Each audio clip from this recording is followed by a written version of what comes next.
se desprende la dualidad, ahí se le llama la dualidad de Jesucristo, la naturaleza divina y la naturaleza humana que Jesucristo tenía, y que Pablo desarrolla en el capítulo 2 de Filipenses, que dice que se vació de sí mismo como Dios para tomar forma de hombre, poco menor que los ángeles. Y aquí se desarrolla ese mismo tema, pero en forma del Evangelio de Jesucristo. ¿Se da cuenta la unidad que maneja la Escritura?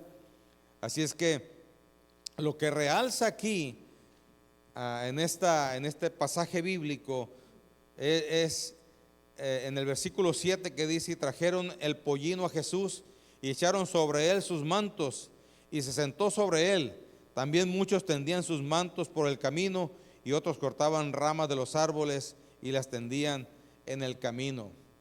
Y los que iban delante, los que venían detrás, daban voces diciendo: Hosana, como lo que cantamos ahorita, Hosana, bendito el que viene en el nombre del Señor, o bendito el reino de nuestro padre David que viene, Hosana en las alturas.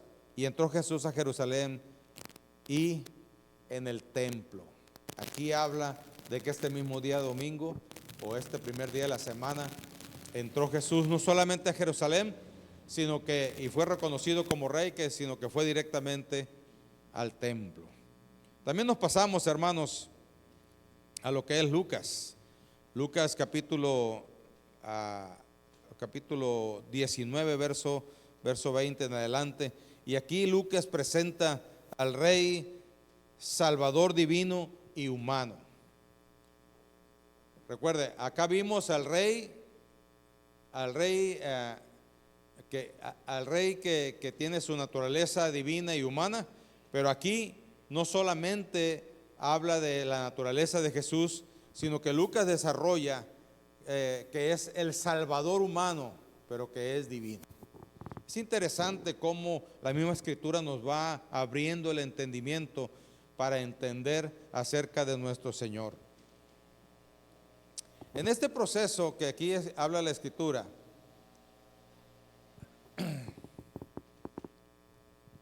podemos resaltar, no vamos a leer como dije, podemos resaltar lo que dice el versículo 40 de este mismo capítulo 19. Y dice: yo digo que si estos callaren, las piedras clamarán. Esto nos habla de un reconocimiento no solamente físico, sino espiritual. Nos habla a nosotros de que el reconocimiento de ser Rey y Salvador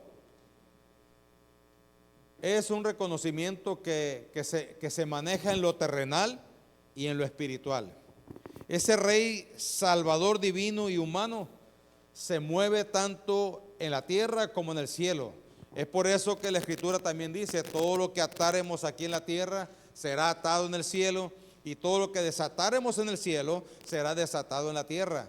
Porque el abarcar del poder de Jesucristo no solamente se quedó en lo que podríamos decir en lo espiritual, sino también abarca lo terrenal. ¿Por qué? Porque ahora nosotros como seres humanos somos piezas o piedras preciosas para nuestro Dios, que vino a rescatarnos. Tú eres importante para Dios, hermano. El diablo siempre viene a decirte que no vales nada. El enemigo siempre viene a decirte que no alcanzas los estándares. El enemigo siempre viene a decirte que para qué te esfuerzas, no vas a obtener nada.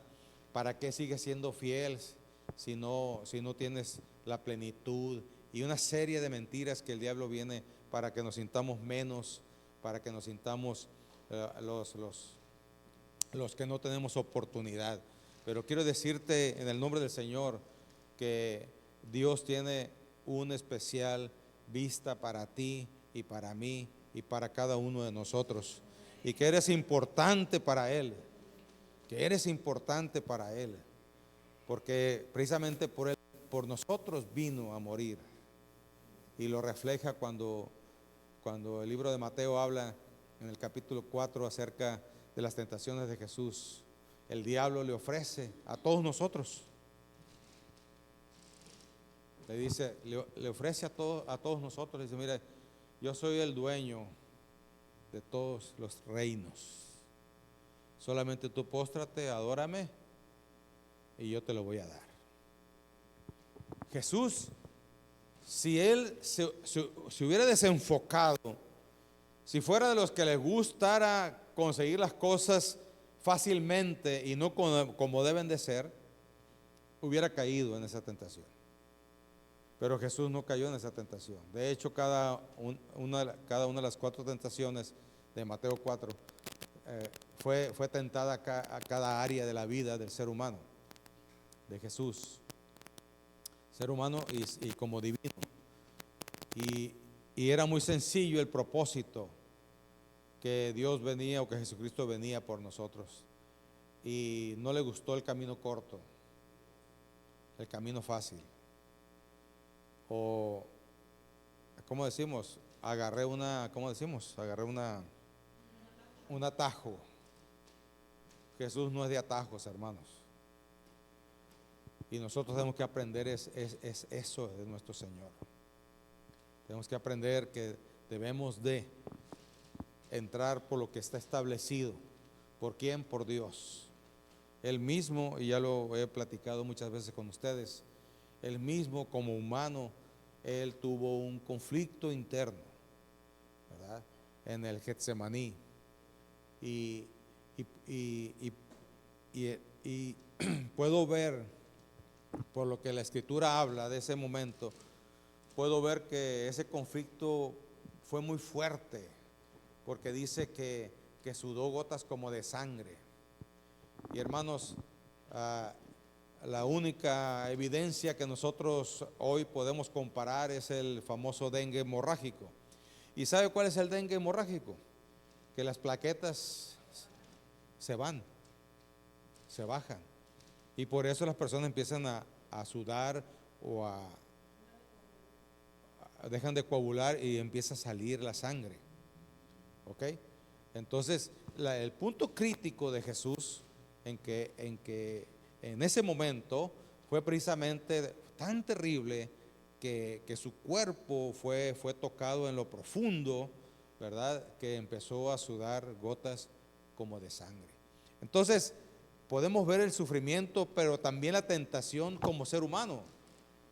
Y con la respuesta que él da, nos damos cuenta cuál es el conflicto, ¿verdad? Y dice, Señor, no como yo quiero. El conflicto era, a pesar de que ya había pasado, según lo que relata Mateo 4, a pesar de que ya había pasado esas tentaciones, una vez más tuvo una tentación terrible. Y esa respuesta nos da la solución también. Y le dice, Señor, no como yo quiero, sino como tú quieres.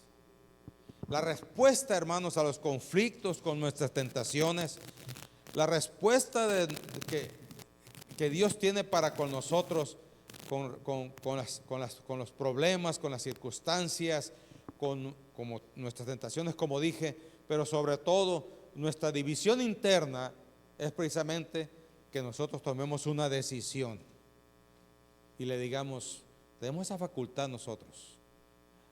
Los seres humanos comunes y corrientes que no son hijos de Dios tienen muchos problemas y aparte no tienen esa facultad de decir como tú quieres. Nosotros sí podemos decirlo, hermanos. En el momento de crisis, en el momento de conflicto, en el momento de tentación, podemos decirle, Señor, no como yo quiero, Señor, sino como tú quieres. Y ahí viene la liberación, hermano. Ahí viene la liberación de la obra poderosa de Dios en nuestras vidas. Y luego este Lucas se extiende un poquito más y habla sobre lo del templo. Marcos habla solamente, dice que llegó al templo, pero aquí nos habla un poquito más y dice, y entrando en el templo, verso 45, y entrando en el templo comenzó a echar fuera a todos los que vendían y compraban en él, en el templo. haciéndoles, diciéndoles, escrito está, mi casa es casa de oración, mas vosotros la habéis hecho cueva de ladrones. Y aquí voy a tocar un tema muy, muy importante, pero que a veces es escabroso. En la iglesia, hermanos, yo siempre he dicho que si alguien vende algo, ¿verdad? Y yo lo necesito, pues prefiera al hermano, ¿verdad? De comprárselo para que sea bendecido, ¿verdad? Que si alguien tiene una necesidad, pues podamos nosotros ser de bendición para el hermano, ¿verdad? Que está en necesidad. Pero una cosa, hermanos, es de que nosotros lo hagamos de corazón, y otra cosa es que metamos este tipo de problemas, ¿verdad? Como vender cosas en el templo y tratar de forzar, usar técnicas de venta para forzar a la persona. Hace muchos años aquí venía una hermana que entregaba tamales, ¿verdad? Entregaba, nadie se los pedía. Nadie se los pedía. Hacía pies, pasteles, pinturitas y nadie se las pedía, pero iba y se los daba y le decía, luego me lo paga. Y pues, no tengo dinero, no, luego me lo paga, no hay problema.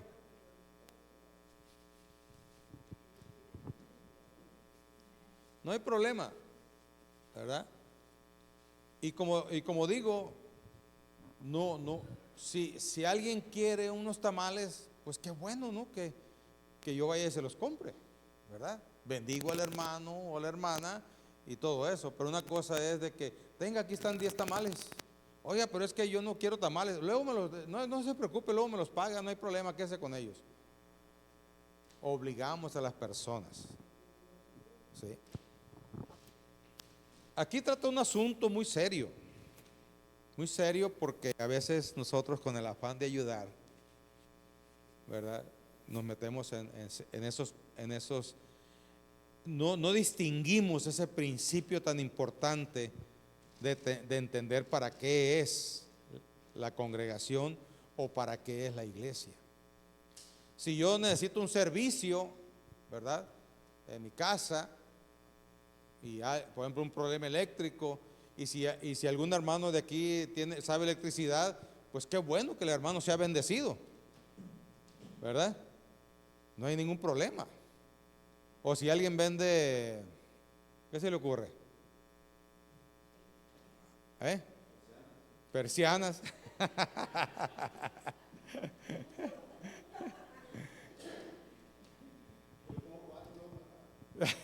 Luego me lo paga.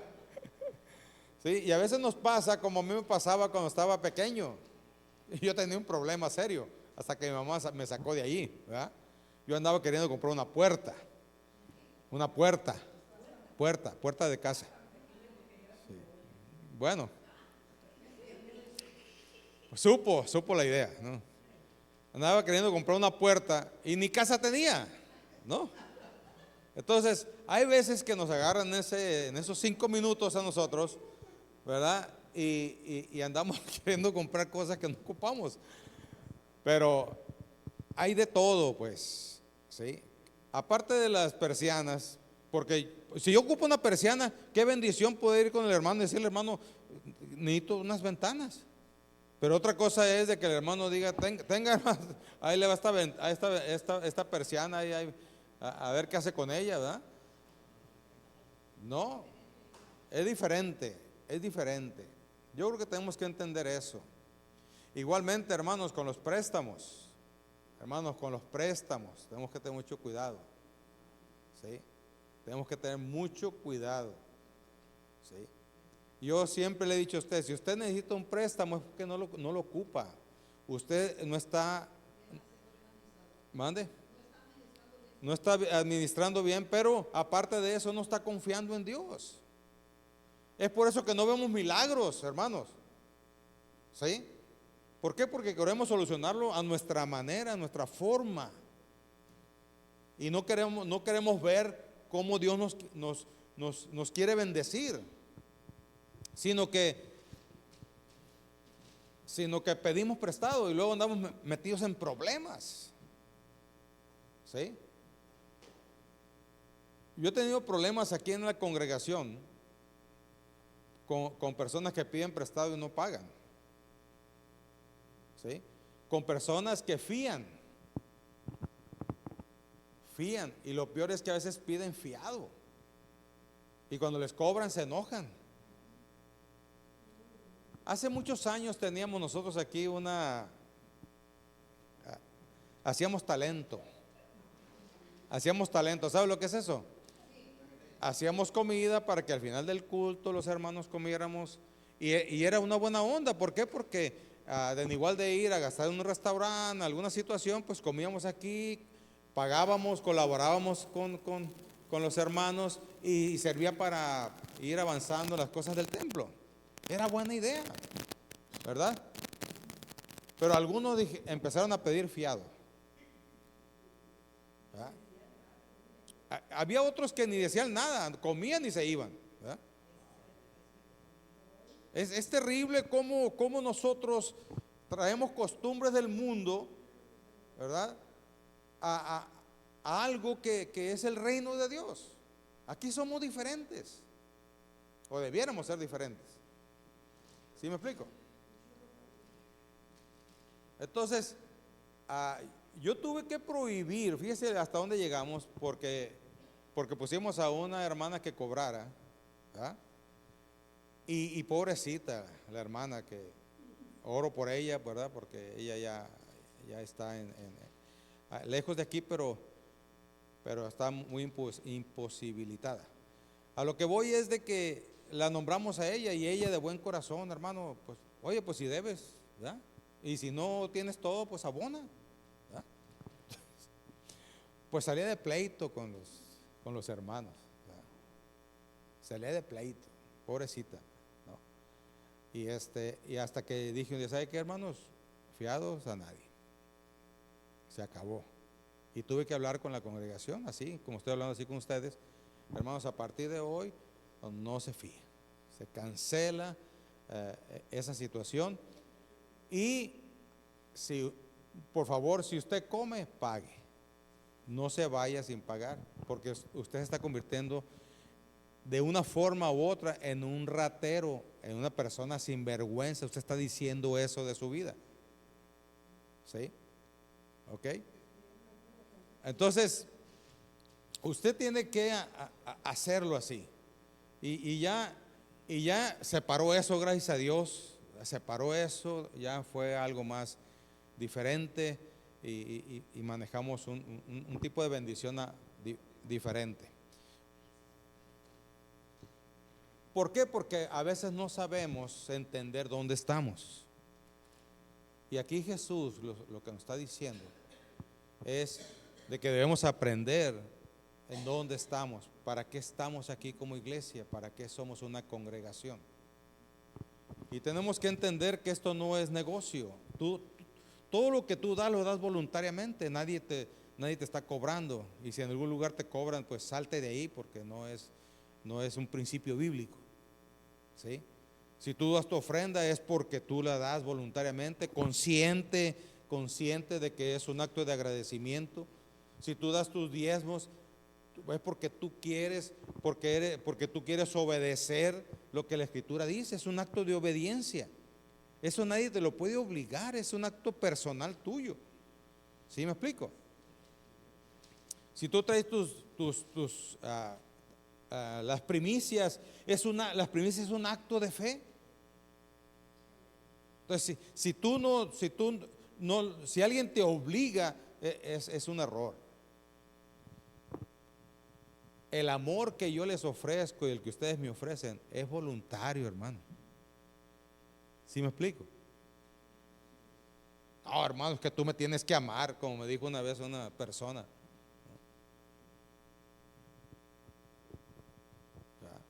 Es que me tienes que amar. Sí, hermano, yo sé, pero yo te amo voluntariamente, no porque tenga que, no porque tú me exijas, ¿no? Entonces, de ahí nace también, hermanos, el entendimiento de lo que es el amor. El amor no se exige, el amor se da. Si tú andas exigiendo amor a los demás, es un error muy grave. No le podemos exigir amor a los hijos, ni al cónyuge, ni a nuestros padres, ¿verdad? Cuando entendemos eso, entendemos que solo nos metimos en traumas que no ocupábamos. Ay, es que mi papá no me amaba, y mi mamá no me amaba. Ellos te dieron la vida y eso es suficiente. Porque el amor se da voluntariamente. Y yo creo que nuestros padres nos amaron de acuerdo a su idiosincrasia y de acuerdo a lo que ellos tenían una idea. ¿Sí? No dijeron, a este no lo vamos a amar, ¿no? Y aunque algunos, movidos por la desesperación, dicen cada cosa, ¿verdad? Dentro de su corazón siempre está el amar a los hijos, a su forma y a su manera. No más que queremos encajonarlos a nuestra forma, como yo quisiera, como no se puede, hermanos. Tenemos que ser agradecidos en ese aspecto con nuestros padres. Muy bien, vamos ahora al libro de Juan. Vamos a dejarlo hasta aquí. Y Juan trata al rey como hijo de Dios. Aquí Lázaro se hace presente. Dice el versículo 9 que inicia acá. Gran multitud de los judíos supieron entonces que él estaba allí y vinieron no solamente por causa de Jesús, sino también para ver a Lázaro. O sea, queda medio mitoteros, ¿verdad? A quien había resucitado de los muertos. Pero los principales sacerdotes acordaron dar muerte también. Fíjese la maldad de la religiosidad cuando se tiene una religión y no una relación con Dios. También acordaron darle muerte a Lázaro. Andaban tras Jesús para darle muerte, pero como era una evidencia del poder de Dios, había que desaparecerlo. Como hoy se maneja mucho en algunos sectores de la sociedad. Porque a causa de muchos de los judíos se apartaban y creían en Jesús. Estaban perdiendo adeptos y tenían que parar eso. Muy bien. Habla también hace referencia Juan acerca del cumplimiento de la profecía de Zacarías 9:9, donde el versículo 15 lo dice: no temas, hija de Sión, he aquí el rey viene montado sobre un pollino de asna.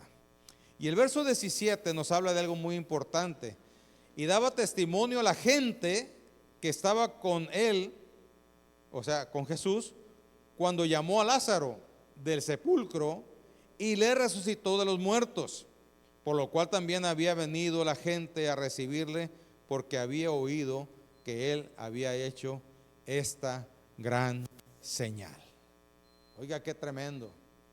Y aquí a mí me llama la atención, porque como no recuerdo qué día, qué domingo fue el que lo dije, pero lo recordamos hoy. Estamos viviendo una vida sobrenatural, hermanos, que la gente pueda saber que somos hijos de Dios. Vivimos una vida relevante, diferente a los demás. Yo creo que esto nos debe llevar a nosotros a reflexionar sobre eso. ¿Qué es lo que revela nuestra vida? Lo que hablamos, lo que hacemos, cómo nos comportamos, inclusive hasta cómo nos vestimos. Y no estoy hablando de que no nos vistamos de etiqueta o de marca, no, pero la forma en que vestimos, ¿verdad? Hay muchas formas de ser provocativos, de no entender el lugar que ocupamos. Nosotros como pastores durante muchos años hemos visto muchas actitudes de muchas personas y no lo hacemos nosotros para criticar, sino para entender cómo podemos ayudar. ¿Me explico? Porque de acuerdo a cómo se visten es de acuerdo a lo que tenemos que ayudar. ¿Ok? Y Dios ha tocado a las personas y han cambiado su forma de ser y su forma de vestir. Y yo no estoy hablando de andar con faldas al tobillo ni nada de eso, sino que la Escritura habla, dice que debemos de vestirnos decentemente. ¿Qué es decentemente? Que no provoquemos a malos pensamientos, ¿verdad? Usted sabe muy bien cómo se puede usted provocar. ¿Ok? Entonces, pero es hablar de la vestimenta, pero ¿qué tal de nuestras actitudes? Hay algunos que tenemos ojos pispiretos, ¿verdad? Hay unos que tenemos ojos de barredora, ¿verdad? Me dio risa una vez, invité a un amigo mío, a Chuy, ¿cómo se llama? Jesús, el de Hermosillo, el que es al Chuchis, ¿no te acuerdas el apellido? Así ha predicado. Cruz. A Jesús Cruz, el Chuchis, le decimos nosotros de cariño.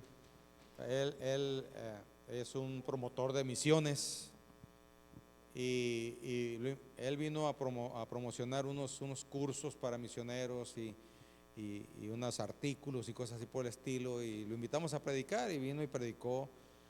Esa vez me acuerdo que se vistió de hindú y predicó, ¿verdad? Porque es la forma de promover las misiones. Ellos se visten de vestimentas autóctonas de varios lugares y entonces pues predicó y todo, y estábamos allí en el Talento, ¿verdad? Y platicando así, y salió una niña de aquí, ¿verdad? Salió una niña y le hizo así. Pues digo, ay, dice, el Chuchi sintió la mirada barredora, ¿no? Dijo, hay poder en la sangre de Cristo, dijo, ¿no?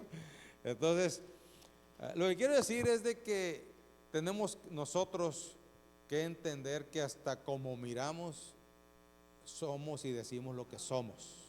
Habla y decimos lo que somos, ¿no? Entonces, no estoy diciendo que a partir de ahora vamos a andar mirando al cielo y con lente y con las manos, ¿verdad?, en forma de oración y aleluya. No estoy diciendo eso. Lo que estoy diciendo que de la abundancia del corazón habla la boca, sale para afuera. ¿Sí me explico? Por diferentes formas. Hay otro punto que en los otros evangelios o en la otra parte del evangelio no habla, es la que lo buscaron unos griegos, y precisamente es algo extraño porque en ese momento había puros judíos ahí, y entonces los griegos iban a buscarlo especialmente a él. Habían oído la popularidad de Jesús, había llegado hasta el área griega, ¿verdad? Y habían oído, y entonces vinieron a ver de qué se trataba. Y dice el verso 20 del capítulo 12: había ciertos griegos entre los que habían subido a adorar a la fiesta. Estos pues se acercaron a Felipe, que era de Betsaida, de Galilea, y le rogaron diciendo, Señor, quisiéramos ver a Jesús. Felipe fue y se lo dijo a Andrés. Entonces Andrés y Felipe se lo dijeron a Jesús. Jesús le respondió diciendo, ha llegado la hora para que el Hijo del Hombre sea glorificado. De cierto os digo que si el grano de trigo no cae en tierra y muere, queda solo, pero si muere, lleva mucho fruto. El que ama su vida, la perderá, y el que aborrece su vida en este mundo, para vida eterna la guardará. Si alguno me sirve, sígame, y donde yo estuviere, allí también estará mi servidor. Si alguno me sirviere, mi Padre le honrará. Aquí hay una serie de promesas, hermanos, tremendas. Esta visita de los griegos abre una gran oportunidad para que Jesús hable acerca de ello. Y prácticamente está hablando del precio del discipulado, ¿verdad? En esta parte que dice, el que ama su vida, o mejor dicho, de cierto os digo que si el grano de trigo no cae en la tierra y muere, queda solo, pero si muere lleva mucho fruto. Y luego habla de la vida. Y ahora que nuestro hermano nos habla de cómo nos apegamos a las posesiones, ¿verdad?, de este mundo, cómo son tan importantes. Y como él dijo, quiero citarlo a él, no es que Dios no quiera que no tengamos nada, no, hermanos, lo que Dios quiere es que no sea lo prioritario, ¿sí? Porque lo prioritario ya está escrito en la Escritura y dice, si buscares el reino de Dios y su justicia, todas las cosas serán por añadidura. Las posesiones es un resultado de la búsqueda del reino de Dios, hermanos. Pero muchos de nosotros lo tenemos como prioritario. Y el buscar el reino de Dios es ir integrando lo que el reino de Dios representa, e irlo integrando en nuestras vidas, en conductas, en palabras, en hechos y sobre todo cómo surge. Aquí pudiéramos hablar acerca del precio del discipulado. Hay dos partes bíblicas en Lucas 9, 57, 62 que no lo vamos a ver, y Lucas 14, 25, 35 que habla sobre el discipulado, pero es muy sencillo, ¿verdad? Si quieres venir en pos de mí, número 1, niégate a ti mismo. Y es ahí donde muchos nos quebramos. Es ahí donde muchos ya no nos gusta la idea. Niégate a ti mismo, toma tu cruz y sígueme. Es una entrega total, hermanos. Pero hay algo que tenemos que entender que a veces no lo comprendemos porque nos apegan cosas. Esto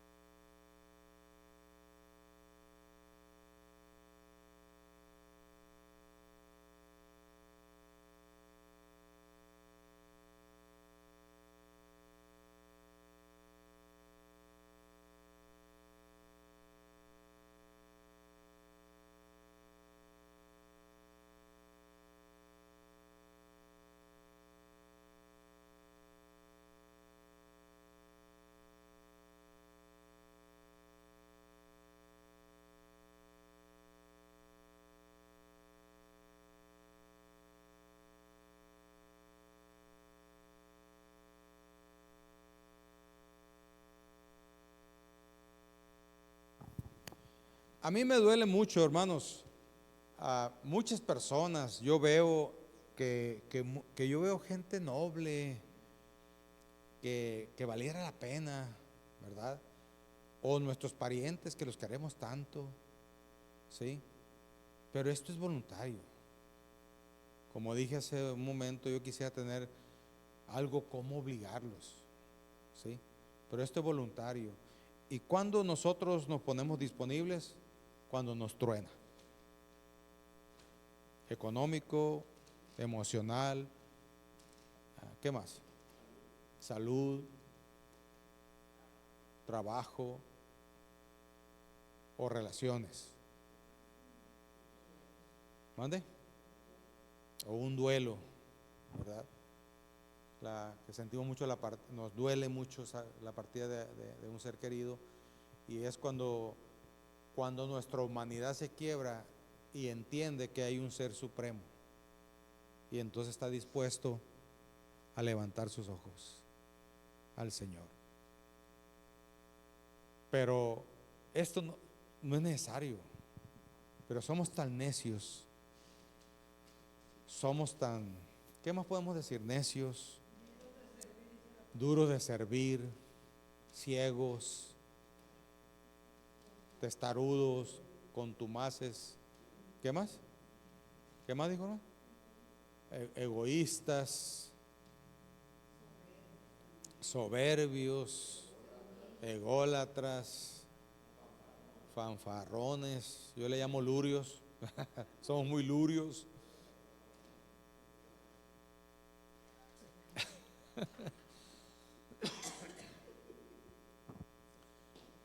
Sin contar lo pecaminoso y todas las obras de las tinieblas y de la carne, ¿verdad?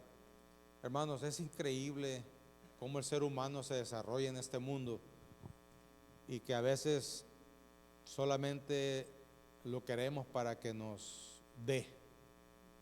Yo he tratado con personas que Dios quiere que les dé, pero no quiere que les ayude. ¿Sí me entiende esa frase? Porque muchos problemas que tenemos es por nuestra mala forma de hacer las cosas. Y solamente queremos que nos dé para salir de los problemas. Pero no queremos que nos ayude para corregir nuestra vida y ya no tener ese problema. ¿Sí me estoy explicando? Y ahí está el problema. Ahí habla de lo que nosotros somos, contumaces y rebeldes. Dios, hermanos, nos ama a todos. Claramente dice, ¿verdad? Capítulo 3 de Juan 3:16. Y el 18 viene y nos mata. ¿Sí? Dice, porque de tal manera amó Dios al mundo, que ha dado a su Hijo unigénito, para que todo aquel que en Él crea no se pierda, mas tenga vida eterna. Y el 18 dice que no recibimos porque amamos más las tinieblas que la luz. Y ahí se encierra todo. O sea, este problema no es problema de Dios. Este problema es problema del ser humano, que no quiere voltear su vista a Dios y permitir que Él trabaje en nuestras vidas. Pero hasta ahí le dejamos. El reino de Dios, hermanos, es algo diferente a lo que nosotros estamos acostumbrados. ¿Qué horas son, hermanos? Porque no quiero la 1. Voy a hablarlo de esto de 1 hora en 15 minutos. Mande, échale. Ok.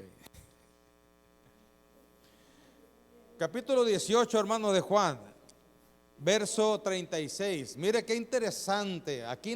Aquí Jesús nos dice la verdad. ¿En qué consiste el reino? Respondió Jesús: mi reino, ¿qué dice?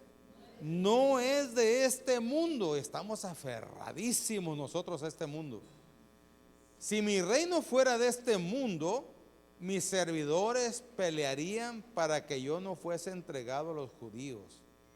Pero mi reino no es de aquí.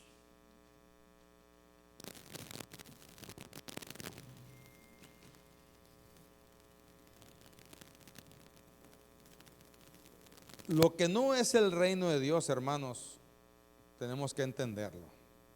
Número 1, no es de este mundo. Tampoco se originó en este mundo. La plática entre Dios, la decisión entre Dios,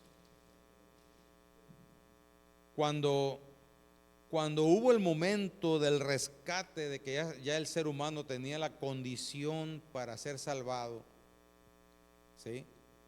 No se originó aquí en la tierra, no hubo un cónclave y vamos a ver cómo le hacemos. No, se originó en el cielo, hermanos, en la eternidad. ¿Sí me estoy explicando?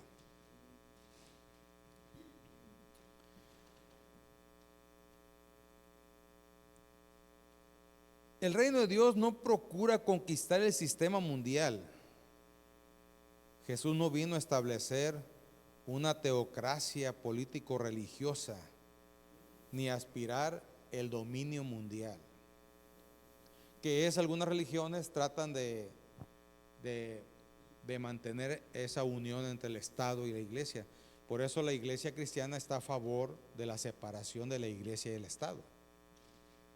El Estado no debe estar metido en la iglesia, ni la iglesia debe estar metido en el Estado. ¿Sí? Y a pesar de que convivimos juntos, no debe haber injerencia. Y ha habido intentos de que la iglesia, como antes se usaba, ¿verdad? Que la iglesia gobernaba. Hubo un tiempo donde con Constantino principalmente, allí inició el parteaguas donde la iglesia se involucró en el gobierno. ¿Sí? Entonces, como Constantino puso como ley que el cristianismo o el cristianismo era poder de Dios, y en el nombre de Jesús empezaron a ganar batallas el Imperio Romano, entonces se estableció, él como emperador estableció la religión cristiana. Pero luego los diputados y los senadores que tenía ahí en el imperio empezaron a decir: hey, oye, nosotros no somos de ahí, porque el Imperio Romano era politeísta, tenía múltiples dioses. Y entonces, oye, si nuestra época de gloria fue el politeísmo, ¿por qué ahora tú nos impones esto? Y entonces ahí surgió la idea de crear una religión universal, porque Iglesia Católica significa Iglesia Universal, ¿ok? Y no estamos hablando de los brasileños, ¿verdad? De que así, tomas un vaso de agua. No estoy hablando de eso. La historia habla de que la iglesia, el Imperio Romano inventó la Iglesia Católica para no tener conflictos con los senadores y diputados del imperio. Y entonces dijeron: ¿en qué crees?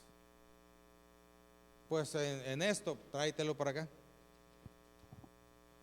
La religión nuestra va a ser una iglesia de unidad. Y por eso nosotros vemos en los templos de la Iglesia Católica, ¿verdad?, muchos altares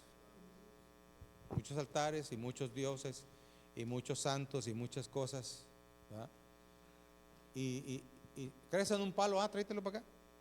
Tú, no nos vamos a pelear contigo, tú vente para acá. Entonces, así empezó esta situación donde se empezó a unir el Estado con la iglesia. Y entonces empezaron a disque convertirse, ¿verdad?, personas malvadas, paganas. Y entonces, para no perder su estatus político, gobernante, pues sí, que disque se convirtieron. Pero realmente seguían haciendo lo que les daba la gana. Y así fue creciendo esta situación, hasta que, cuando menos en México, por medio de nuestro ¿cómo se puede decir? Hermano de raza, ¿verdad? Benito Juárez, pues se inició lo que es la división del Estado y de la iglesia. ¿Ok? Entonces, pero seguimos. Eso fue algo informativo para que tengamos el contexto de nuestro México. Hermanos, el asunto del reino de Dios no nació en este mundo, nació allá. No se originó en este mundo, se originó en los cielos. Y no es de este mundo.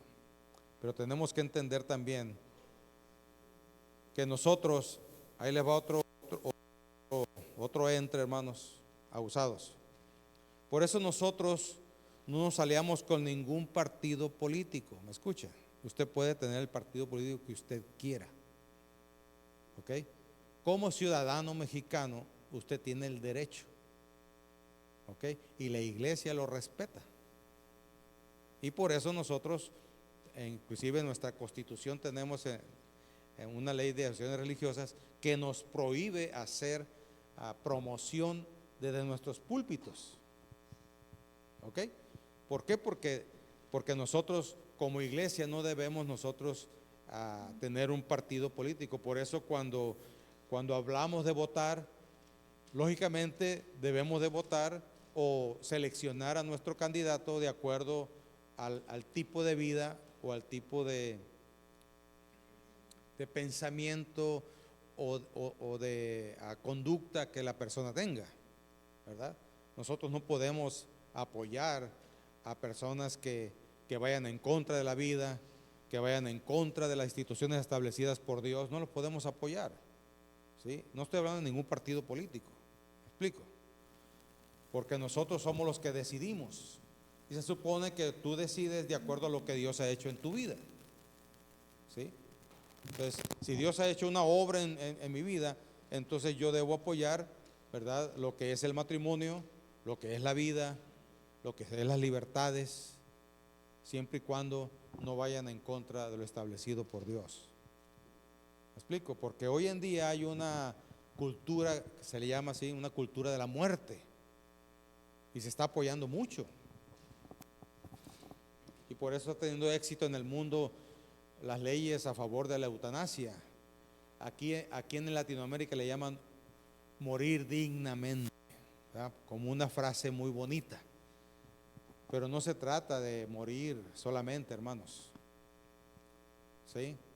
Sino se trata de que Dios nos da la vida y es Él el que decide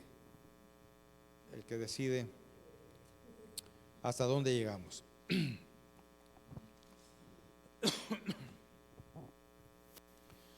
Otra cosa que yo debo entender en el reino de Dios es que nosotros no usamos armas carnales. Nosotros los seguidores de Cristo estamos armados con armas espirituales. ¿Me escucha? A veces me dan ganas de comprar, de aplicar la ley de armas de fuego que existen en nuestro México. Usted y yo tenemos derecho de tener un arma en su casa, ¿ok? Y para ello tenemos que ir a los lugares donde la Sedena ha autorizado para que allí hagamos el proceso y podamos tener un arma en casa, ¿sí? Y a veces con lo que veo y con lo que como que le dan ganillas a uno. Pero ese es un sentimiento mundano, hermanos. No es un sentimiento que tenga que ver con la iglesia o con lo espiritual. Tiene que ver, ¿verdad?, que nuestras armas son espirituales, no son carnales. Y cómo Dios nos usa también en su reino por medio de los dones espirituales.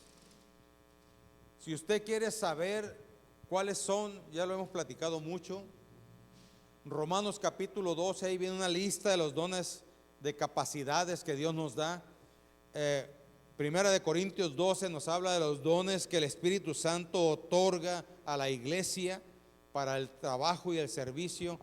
Y Efesios capítulo 4 a partir del verso 17 nos habla de los dones ministeriales que tenemos la autoridad sobre la iglesia.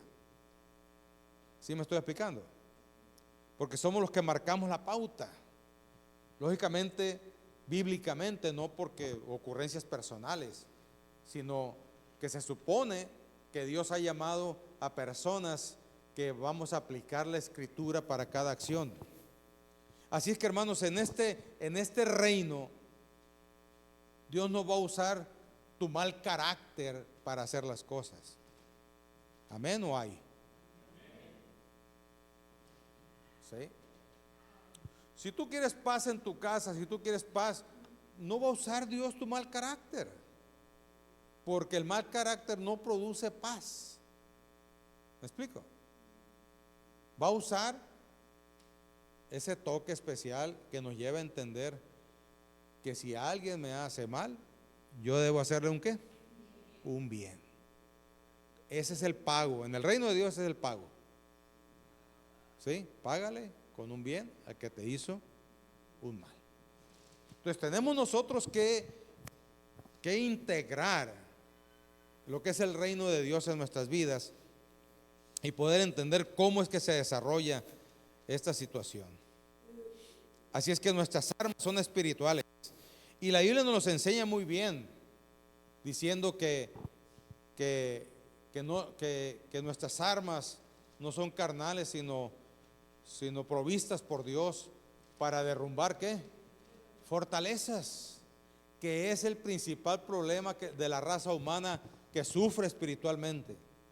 La rebeldía no es otra cosa, hermanos, sino una fortaleza enemiga que ha llegado y ha entrado a esa persona rebelde, y que la única forma son con dones espirituales y con armas espirituales.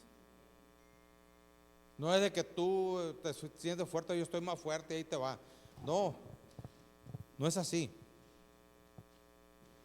Tenemos que entender que nuestras armas son espirituales.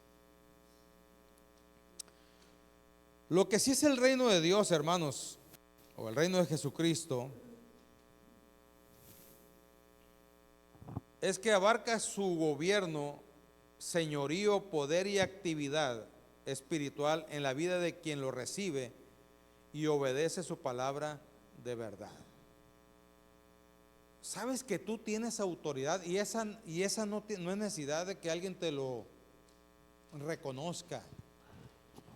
La presencia de Dios trae a nuestras vidas algo muy especial, que cuando tú te presentas en un lugar, las mismas personas entienden y saben la autoridad que ha llegado a ese lugar. Por tu forma de ser, por tu forma de hablar, por tu forma de comportarte. Las personas lo notan. Y si llegas como una persona común y corriente, sin hacer mucho espaviento ni nada, hasta hay personas que voltean porque sienten. Yo no sé si a ti te ha pasado, ¿verdad? Debe de haberte pasado. O a lo mejor no hemos tenido la capacidad espiritual o no hemos puesto la atención suficiente para ver la diferencia. Y no sé si ya se lo platiqué, pero le voy a platicar una anécdota muy vieja. Yo tengo un amigo en Mochis, se llama Mariano. Él vende tacos del Chavo, ¿verdad? Ahorita él los produce, él los hace, pero antes estaba en la caseta vendiendo nada más. Y yo llegaba con él como amigo, ¿verdad? Y un día me llamó la atención, porque en cuanto llegué yo, él tomó el teléfono, porque ahí lo bueno de esos tacos es que son frescos, son nuevos, lo están haciendo constantemente, se venden y mandan más, se venden y mandan más. Y entonces yo llegué y yo vi las ollas que estaban ahí, y yo le pedí tacos, pero él tomó el teléfono, igual dame los tacos, tomó el teléfono y mandó pedir más tacos. Y a mí me llamó la atención eso. Le dije, oye, pero ahí tienes muchos tacos. Me dijo, es que no sabes tú, me dijo, que cuando tú llegas a este lugar, vendemos mucho más que lo normal. Dios, se me ve que me estás chamaqueando, se me ve que me estás queriendo halagar o algo así, porque somos muy amigos. No, me dijo, de veras, ¿por qué crees que estoy pidiendo más tacos? Sé perfectamente bien, ya lo he comprobado, que cuando tú llegas, ¿verdad?, la venta se dispara. Y a mí me impresionó eso, yo no lo esperaba, ni tampoco, me sentí impactado, la verdad, no me sentí halagado ni nada por el estilo, sino me sentí impactado al ver la obra de Dios en una persona que es hija de Dios o hijo de Dios. Y eso, hermanos, también sucede contigo. ¿Sí? También sucede contigo. Yo no sé si tú te has dado cuenta, pero cuando vas a una taquería como que empieza a llegar la gente. Es una bendición que la misma escritura lo dice, ¿verdad? Dice el versículo 12 de Malaquías 3, Dice que las naciones nos van a desear que estemos con ellos. Y nos van a llamar bienaventurados. Entonces, tenemos que entender nosotros, hermanos, que esto del reino de Dios es algo espiritual en nosotros y que se reconoce la autoridad de nuestras vidas, porque el reino de Dios es justicia, paz y gozo en el Espíritu Santo. Justicia, paz y gozo en el Espíritu Santo. Y el Espíritu Santo vive en ti, hermano, hermana. Yo no sé si te das cuenta o no, si lo crees o no.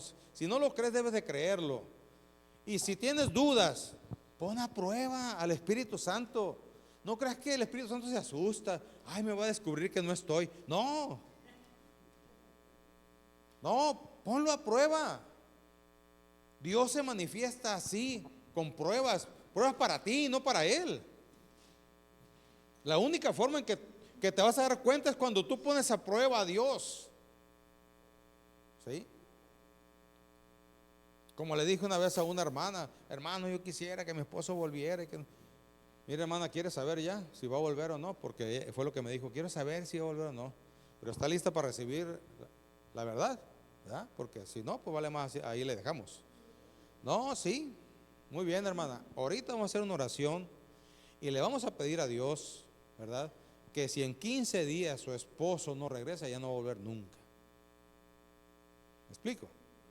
Acepta el reto, entiende lo que estamos hablando, porque si usted quiere todavía seguir esperanzada y algo así por el estilo, mejor así la dejamos. Pero si usted quiere saber la voluntad de Dios ya, ¿verdad?, vamos haciendo eso. Y así fuimos claros: Señor, aquí estamos. Mi hermana viene a saber con claridad si ahora ya su esposo va a regresar o no. Te pedimos en el nombre de Jesús, por favor, que hagas la obra poderosa en él. Y si en 15 días, Señor, no regresa, entonces nunca va a regresar. ¿Y qué cree? Nunca regresó. Pero ella tuvo una idea clara y enfocó su vida en Dios y lo que tenía nuevo que hacer.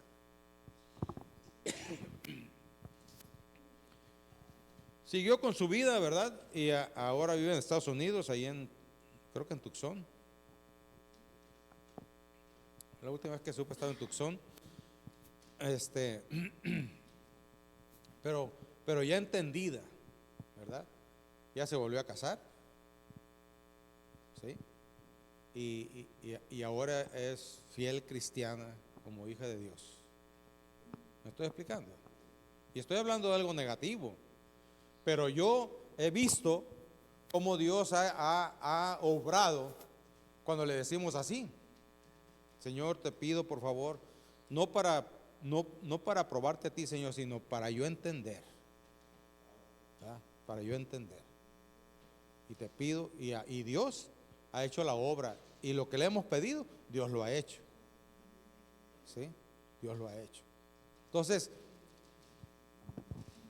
hermanos, el reino de Dios es algo diferente. El reino de Dios tiene que ver con la autoridad, y tiene que ver con entender que nosotros no somos como los paganos. Debemos de entender que nos relacionamos con paganos. Debemos de entender lo que la Biblia dice, que la generación que tenemos es malvada y perversa. Muchas veces llegamos con el corazón en la mano creyendo que la demás gente es como uno. Y no, hermanos, son traicioneros, son sinvergüenzas, son personas que no tienen escrúpulos. Hay unos que se han medio moderado en algunas cosas, y hemos visto personas aparentemente buenas, pero cuando llega la hora de la prueba es cuando realmente sacamos lo que nosotros somos. Y por último, hermanos,